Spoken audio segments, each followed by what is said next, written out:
Hai guys, Assalamualaikum. Sekarang kita berada di waterfront Kuching, Sarawak.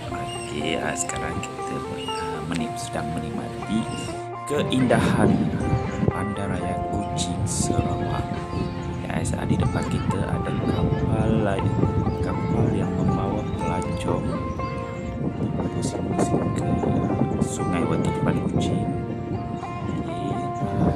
Di depan kita ada sebuah perahu yang membawa pelancong-pelancong di luar untuk bersiar-siar di sungai Sarawak. Ini guys, kita terlihat seorang tukang penghibur kita. Tidak penat untuk menghibur kita. Ini terdapat jambatan yang diberi gelaran sebagai Jambatan Darul Hana yang menghubungkan Pangkalan Sapi kepada seberang waterfront Kuching. Kita dapat saksikan betapa ramainya orang di sekitar waterfront Kuching.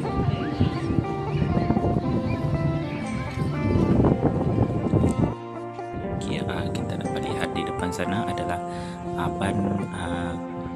sebuah dun atau digelari sebagai tempat untuk bersidang.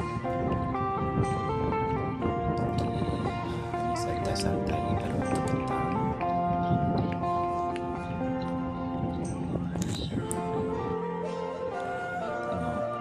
Jembatan ini dibuat khas untuk para pelancong dan orang-orang tempatan untuk menikmati keindahan waterfront Kuching.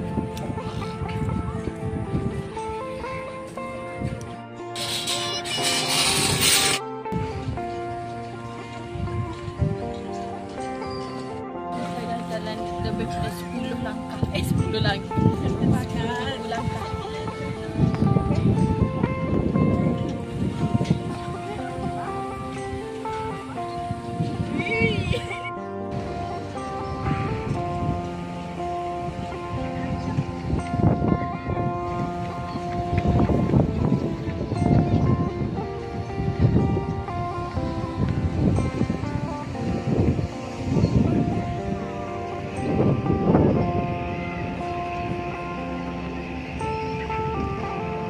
Kencang kapal.